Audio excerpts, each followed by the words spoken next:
साईं मीडिया जो किरदारु छा हूंदो आहे? मीडिया जो किरदारु त बेसिकली त हाईलाइट करणु आहे ऐं हुन ते सेंसिटाइज़ करणु आहे सोसाइटी खे त हीउ इशू आहे। हाणे हिन में मतिलबु अगरि तव्हां मुंहिंजा शो ॾिसंदा रहिया आहियो त मां त हमेशह ई हिकिड़ो मौक़ुफ़ आहे, हिकिड़ो नैरेटिव आहे, हिकिड़ो बयानियो आहे। ऐं मुंहिंजो छा आहे, हीउ करोड़े सिंधवासियुनि जो आहे। पोइ सिंधवासी उर्दू ॻाल्हाईंदड़ आहिनि, सिंधी ॻाल्हाईंदड़ आहिनि, पंजाबी ॻाल्हाईंदड़ आहिनि, पछतो ॻाल्हाईंदा आहिनि, जेके बि हिन धरती खे मां सम्झनि था, धरती सां जुड़ियल आहिनि। इन में आऊं त ज़बान ऐं नसल जो फ़र्क़ु ई नथो कयां। सो सभिनी जो हिकिड़ो मौक़ुफ़ आहे त हीअ रिडिकुलस ॻाल्हि आहे, बेसलेस ॻाल्हि आहे। त हुन में बाक़ी अगरि तव्हां सम्झो था त को इनिशिएटिव जी ॻाल्हि तव्हां कयो पिया, उहो त सही। ॾिसो, ॿ तरीक़नि सां असां वटि शयूं थियनि, सॼी दुनिया में ॿिन्ही तरीक़नि सां थींदियूं आहिनि। टियों त को तरीक़ो ख़बर न आहे।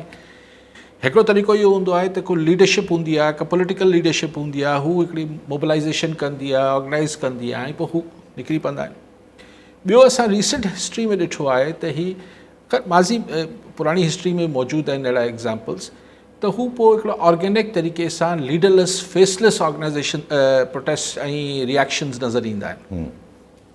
छाकाणि त उहो माण्हू, उहो इशू माण्हुनि लाइ एतिरो हुननि जे नस नस में समायल हूंदो आहे जो हुनखे के ॿिए खे वञी न ॿुधाइणो पवंदो आहे त यार तोसां ज़ुल्म पियो थिए, तोसां ज़्यादती पई थिए, त तूं निकिरी पओ या पंहिंजो एहतिजाज रिकॉर्ड कराए। जीअं मिसाल सिंध जो अगरि पाणी बंदि करण जी ॻाल्हि थी अचे त सिंध जे माण्हू खे, चाहे उहो कराची में रहंदड़ माण्हू हुजे या कश्मीर में रहंदड़ हुजे, उनखे कंहिंखे ॿुधाइणो नथो पए त यार हीउ पाणी बंदि थिए थो। भाई हाणे पाणी बंदि थिए पियो, उनखे ख़बर आहे। सिर्फ़ु एतिरो मीडिया करे सघे थो, उनखे ॿुधाए त बंदि थो थिए। त कॾहिं कॾहिं ऐं पाण ॾिठो त जेको केनाल्स वारे इशू ते हिकिड़ो कच्छ जेको रिएक्शन आयो ऐं उनमें परसेंटेज ते नथो वञे हा त केतिरो तनासुब हो, पर हिकिड़ो कच्छ हिसो जेको आहे उहो ऑर्गेनिक हो। हू कंहिं बि लीडर या कंहिं बि पार्टी जे चवण खां सवाइ बि रोडनि ते हो। सो ॻाल्हि इहा आहे त हिते बि अञा शायदि माण्हू इंतज़ारु था कनि त हीअ ॻाल्हि सिर्फ़ु उर्दू टीवी जे एंकर्स जी हद ताईं आहे या इहा ॻाल्हि अञा मेच्योर थिए। फ़िलहालु उर्दू चैनल्स जा एंकर्स त ईअं नारेबाज़ी कनि पिया, बसि ज़रूरु थी वेंदो, अॼु थी वेंदो, 6 महीननि में थी वेंदो। कॾहिं 6 महीननि जी ॾियनि था टाइम लाइन, पोइ वरी हिकिड़ो नालो छा कबो सेठी साहिबु मिसाल, हाणे चवंदा न 2029 ताईं ठही वेंदा। ॾिसो, मां इहो नथो चाहियां त कुझु शयूं इहे, ॾिसो तव्हां कंहिं शइ ते तबसरो कंदा आहियो यासिर, त तव्हां वटि 2 तरीक़ा आहिनि। हिकिड़ो तरीक़ो इहो आहे त तव्हांजे कनि में तव्हांखे इंफॉर्मेशन मिले थी त यासिर हीउ थींदो, हीउ थियण वारो आहे। हाणे तव्हां हिकिड़े तमामु मोतबर माण्हू, सघारे माण्हू खां ॿुधी अची वञो, तव्हां चवंदो न सर थिए थो, ठीकु आहे। इहो तबसरो थींदो on the basis of information. हिकिड़ो ॿियो तबसरो हूंदो आहे जेको on the basis of wisdom हूंदो आहे। लॉजिक थी बि सघे थो, विज़डम हूंदो आहे, थी बि सघे थो। त यार ऐं पोइ हुन लाइ चइबो आहे मैन प्रपोज़िस एंड गॉड डिस्पोज़िस वारी ॻाल्हि हुजे थी न। त ठीकु आहे यार, यासिर तव्हां चओ था त हू मालिक फ़ैसिलो करे वेठा आहिनि, पर मुंहिंजो अकुलु नथो कमु करे त इहो थींदो। तव्हांजो कमाल था कयो, अकुल जी कहिड़ी ॻाल्हि आहे, मां ॿुधी आयो आहियां। सो थी सघे थो त हिननि एंकर्स खे कननि में चयो वियो आहे त मतिलबु इंफॉर्मेशन ॾिनी वई आहे त हीउ त थींदो, तॾहिं हू चवनि था न थींदो।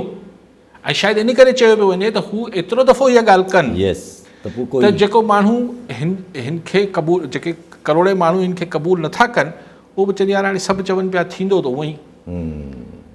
सो ॻाल्हि इहा आहे त ही आहे, ही इंफॉर्मेशन बेस्ड तबसरा कनि था। ऐं पंहिंजे विज़डम ते हिकिड़ी ॻाल्हि कयां थो, चाहे किथे बि कहिड़े बि फ़ैसिलो कयल आहे, करोड़े माण्हुनि खे तव्हां कीअं उनजी राय खे बुलडोज़, ऐं उहा बि अहिड़ी राय, पाणी आहे या धरती आहे, हिन ते तव्हां कीअं उन्हनि खे पोइ हिते करे सघो था? हिन में को डेयर नथो कयां, हिन में इहो नथो चाहियां त करे ॾेखारियो, न न, आउं इहो नथो चाहियां, आउं चाहियां त कॉमन सेंस जी ॻाल्हि आहे। हीअ शयूं कुझु एक्सेप्टेबल न हूंदियूं आहिनि, कुझु शयुनि में लचक हूंदी आहे, हिन में कहिड़ी लचक आहे? कॉलोन सोहेल शेख कराची में। जी शेख साहब, छा चवणु चाहींदा? मुंहिंजो सुवालु इन सां रिलेटिव आहे त मां कल्ह हुयुसि इस्लामाबाद में, त हुते कंहिं दोस्त सां कचहरी थी, किथे वेठा हुआसीं, त उन दोस्त मूंखे ॿुधायो त हिननि फ़ैसिलो करे चुका आहिनि ऐं इहो हिननि सोचे छॾियो आहे त बाबा मुल्क में नवा यूनिट्स ऐं इंतज़ामी यूनिट्स ऐं सूबा ठाहींदा। त मां काई साहब खां इहो थो पुछा करणु चाहियां त काई साहब कल्ह त 2 ॼणनि जी नोटिस आया आहिनि, ठीकु आहे, छा जेको सूबे जी मुखालफ़त कंदो उन्हनि सभिनी खे नोटिस जारी थींदा ऐं तव्हां जेको प्रोग्राम में ॻाल्हायो था ऐं मुखालफ़त कयो था सूबनि जी, सुभाणे किथे ईंदा आहिनि त तव्हांखे बि नोटिस मोकिलियो वञे? इहो मुंहिंजो सुवालु आहे। ॿियो बि कॉलर असलम भट्टी कराची मां। जी भट्टी साहब छा चवणु चाहींदा? जी भट्टी साहब आवाज़ अचे थो साईं? जी, मुंहिंजो काई साहब सां सुवालु आहे त बिलावल भुट्टो कश्मीर में तकरीर कंदे चयो त आइन जी कई दफ़ा ख़िलाफ़ वर्जी कई वई आहे ऐं कानून में आहे त आइन में जेको ख़िलाफ़ वर्जी कंदो उन जी सज़ाए मौत आहे। त मुंहिंजो मासूमाना सुवालु आहे त एतिरा दफ़ा आइन खे टोड़ियो वियो आहे त जंहिं टोड़ियो आहे छा उनखे सज़ा मिली आहे, सज़ाए मौत मिली आहे ऐं उहो केरु आहे? प्लीज़। ठीकु साईं। शेख साहब, इएं इतफ़ाक़ सां तव्हां जेको सुवालु कयो उते मूं ॻाल्हायो पिए त तव्हांखे बि कंहिं कन में ॿुधायो आहे त हीउ फ़ैसिलो थी चुको आहे। हाणे शेख साहब तव्हां ते आहे एज़ अ फ़र्द, तव्हांजी फैमिली आहे, एज़ अ कुटुंब, पाड़ो आहे, शहर आहे, सॼो सूबो आहे, एज़ अ सोसाइटी। तव्हां इंफॉर्मेशन खे चओ त हाणे त मुक़दर जो लेख आहे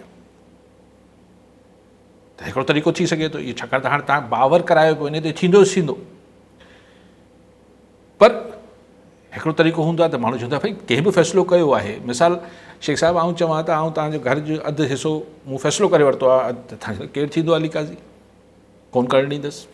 हाणे त तव्हां ते आहे, सोसाइटी ते आहे, तॾहिं आउं चवां थो सोसाइटी खे सेंसिटाइज़ थियणु खपे, हिन ते हसास थियणु खपे।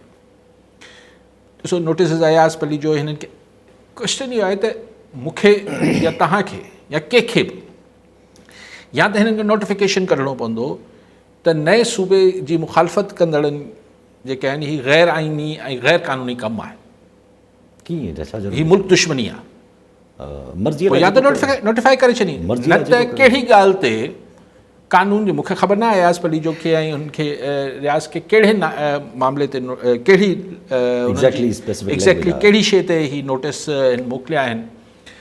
पर पाण जेको ॻाल्हायूं पिया, पाण त चऊं था त हीअ जेको कॉन्सेप्ट आहे जंहिं ते ख़ुदि DGISPR चयो त विल ऑफ द पीपल आहे, by the will of the people ठहंदो। त विल ऑफ द पीपल, मुंहिंजी हिकिड़ी विल आहे त हीअ न ठहणु खपे, तव्हांजी हिकिड़ी विल आहे, सभु छो मञूं? सभु छो मञूं? हिकिड़ी छो त पोइ त विल ऑफ द पीपल न थी। त अगरि एक्सप्रेसिंग योर विल और your opinion about something if it is illegal then they better notify it. पोइ हुनखे नोटिफाई करे छॾीनि त बाबा अॼु खां पोइ जेको सूबनि जे ख़िलाफ़ु ॻाल्हाईंदा, नए सूबनि जे ख़िलाफ़ु, उहो मुल्क दुश्मनी जी ज़ुमरे में अची वेंदी आहे। त उनखां अॻिते शेख साहब तव्हांजी सिर्फ़ु ख़्वाहिश थी सघे थी, बाक़ी न मज़ाक में पिया। अच्छा, पोइ भट्टी साहब हाणे कंहिं आइन टोड़ियो, तव्हांखे नाला आऊं कहिड़ा छा? अयूब ख़ान टोड़ियो, पोइ यहिया ख़ान टोड़ियो, पोइ ज़ियाउलक टोड़ियो, पोइ मुशर्रफ टोड़ियो। पोइ मुशर्रफ खे ट्राई करण जी कोशिशि थी, ज़ियाउलक पाणे मरी वियो हो। अयूब ख़ान वक़्तु 73 जो कॉन्स्टिट्यूशन न हो, न यहिया ख़ान जे ज़माने में हो, त हुननि ते उहो लागू नथो थिए। 73 जे कॉन्स्टिट्यूशन खां पोइ ॿ दफ़ा टोड़ियो वियो, उहो ज़ियाउलक पाण मरी वियो। मुशर्रफ ते कोशिशि थी, कोशिशि जो अंजाम उहो ई थियो जेको चवणो